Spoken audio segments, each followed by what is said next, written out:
la vente illicite des médicaments. Nous, Première Dame d'Afrique, nous nous engageons solennellement à mener un plaidoyer auprès des chefs d'État et de gouvernement, des organisations nationales et internationales, des coopérations bilatérales et multilatérales, des laboratoires et firmes pharmaceutiques pour que des décisions hardies soient prises telles que recommandées dans le document de base. Susciter au niveau de la représentation nationale l'adoption des lois considérant le marché des faux médicaments comme un crime contre la sécurité humaine.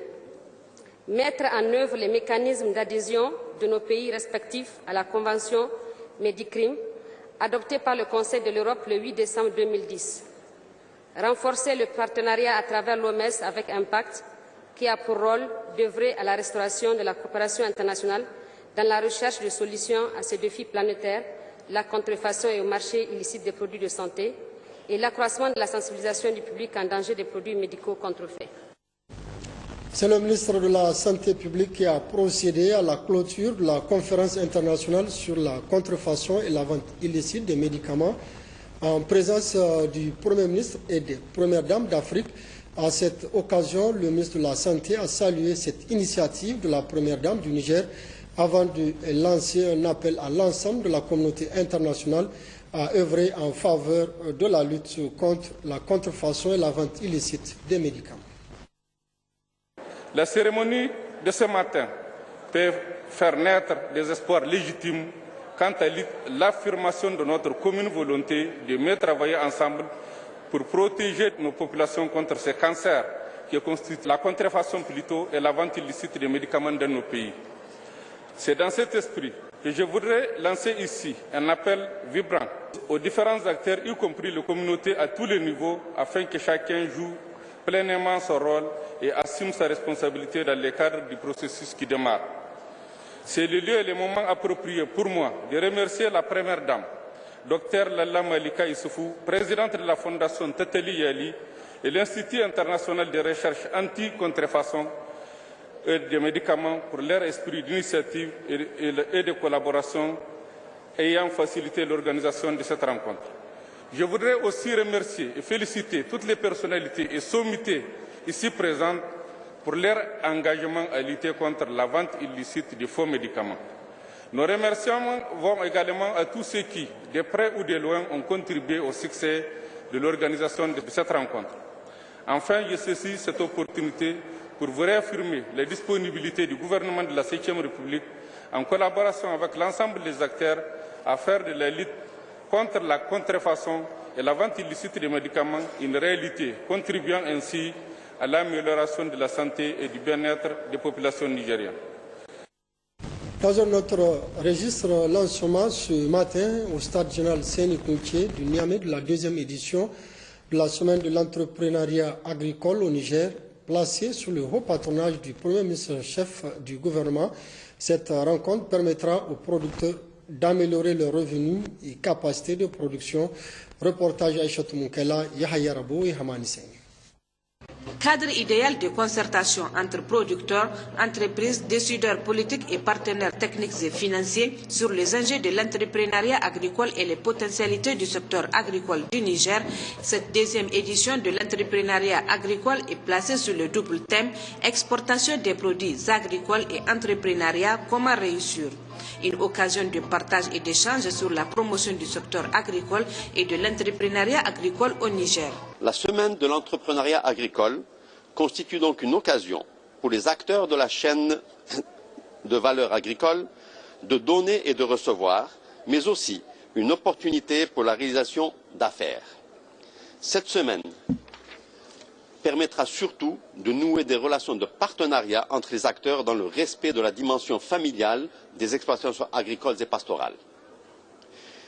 Les objectifs visés à travers l'organisation de ce grand événement sont, entre autres, promouvoir le secteur agricole et l'entrepreneuriat agricole comme moyen de création de richesses, revaloriser le métier d'agriculteur et d'entrepreneur agricole, en particulier auprès des jeunes et des femmes, stimuler l'engagement des autorités en faveur de la promotion et du financement de l'entrepreneuriat agricole, partager les initiatives des organisations de producteurs en matière d'entrepreneuriat au Niger, promouvoir les produits locaux Après avoir salué cette initiative, le haut-commissaire à l'initiative 3N a indiqué qu'elle est en parfaite harmonie avec les objectifs visés. À travers la mise en œuvre de l'initiative 3N, les Nigériens nourrissent les Nigériens. Cette initiative donc, de promotion de l'entrepreneuriat agricole est en parfaite cohérence avec l'initiative 3N. Dans la mesure où l'initiative 3N veut faire de l'entreprise agricole familiale le moteur de la transformation de notre agriculture. Et plus particulièrement, faire de l'exploitation agricole des jeunes, en fait, ce moteur-là. Et comme nous le voyons ici, le hub cultivant fait aussi, en fait, de l'entrepreneuriat agricole le moteur, et l'entrepreneuriat agricole des jeunes en particulier, le moteur donc, de la transformation agricole de notre pays. Donc, c'est avec beaucoup de plaisir que nous saluons cette initiative. Auparavant, le représentant des producteurs est intervenu pour remercier les partenaires qui ont contribué à l'organisation de cet événement. Une visite guidée des stands d'exposition par le Premier ministre, accompagné des ministres en charge du domaine agricole, de l'élevage et celui de l'industrie, a clos le lancement de cette semaine de l'entrepreneuriat agricole. Ce qui du coup a permis à la délégation ministérielle de découvrir et d'apprécier les efforts de nos producteurs pour garantir aux populations une bonne sécurité alimentaire. Le ministre d'État, ministre des Mines et du Développement industriel, a remis cet après-midi un don d'un groupe électrogène au CSI de Saga pour améliorer les conditions de travail des agents. Les récipiendaires expriment ici leur satisfaction.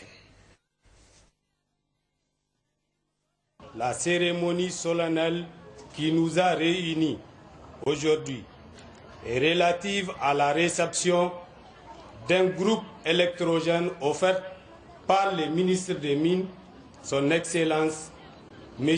Hamidou Tchana, dit Ladan Tchana,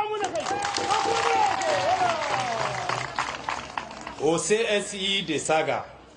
Ainsi, nous pensons pallier au sein de ces centres de santé intégrés aux problèmes d'énergie occasionnés par les coupures intempestives de la Nigélec.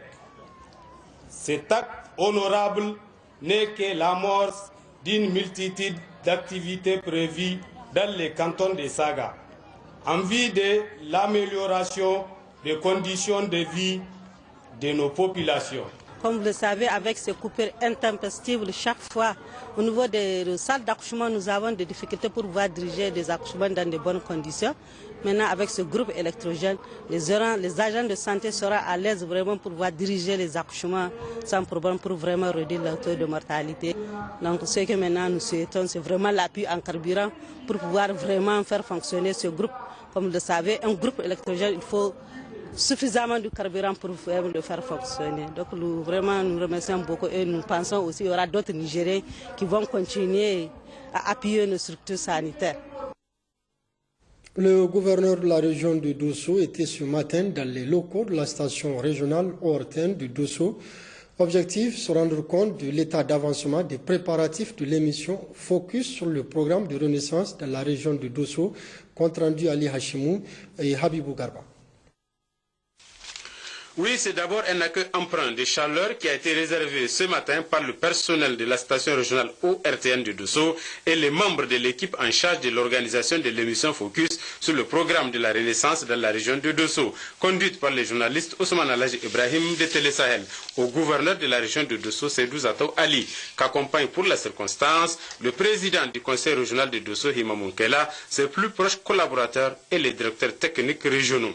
La visite a concerné d'abord la cabine technique et le studio où la délégation a trouvé l'équipe technique qui s'active pour l'installation des équipements permettant d'assurer la diffusion en direct du journal de 13h prévu demain, dimanche 24 novembre 2013, en direct depuis la station régionale ORTN de Dosso. Deuxième visite, la salle de montage télé où les journalistes sont en train de finaliser les derniers éléments de reportage qui seront diffusés au cours de l'émission Focus. Le gouverneur de Dosso a pris place où il a suivi justement notamment plusieurs sujets ayant trait aux activités réalisées dans le cadre du programme de la Renaissance du président de la République à Dosso.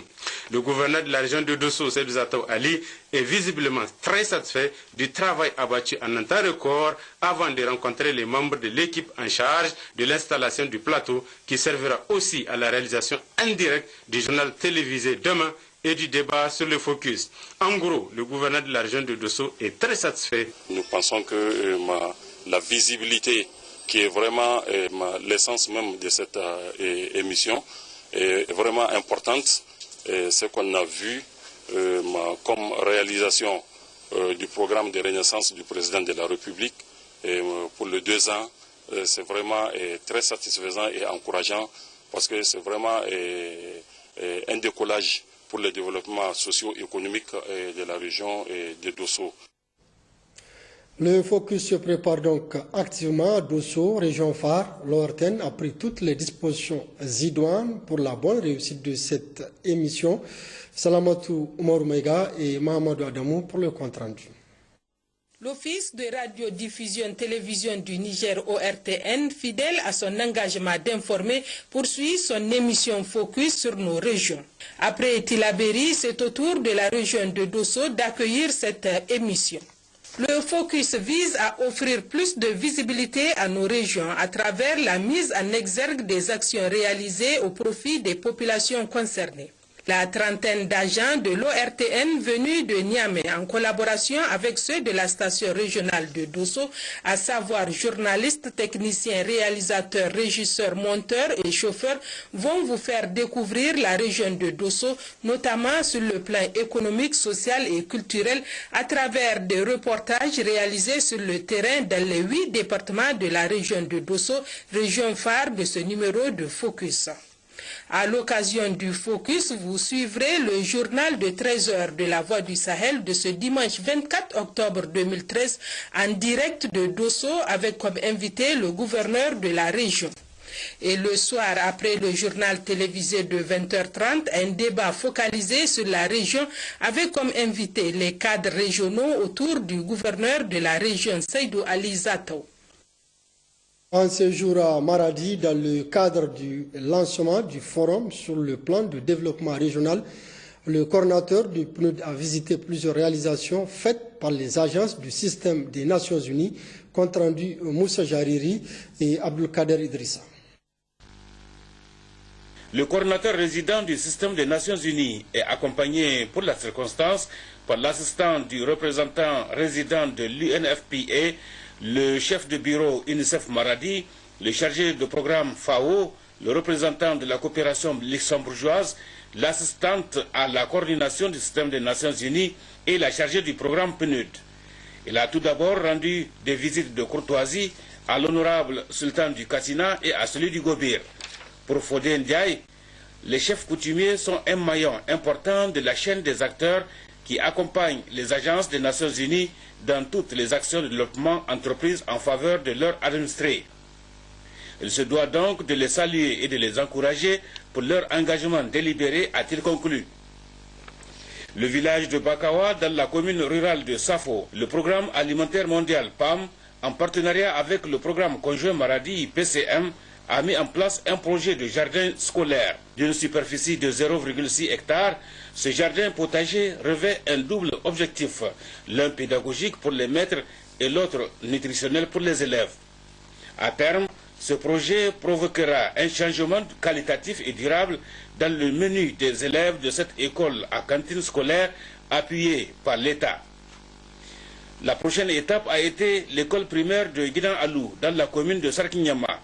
Une école qui a bénéficié de 3 classes, dont l'une entièrement construite en matériaux définitifs et 2 en structure métallique par l'UNICEF grâce au financement luxembourgeois. Il a été demandé à la population de parachever le travail, ne serait-ce qu'en utilisant provisoirement de la palissade pour protéger les enfants des intempéries. Le centre hospitalier régional a constitué la dernière étape de cette série de visites du coordinateur résident du système des Nations Unies à Maradi.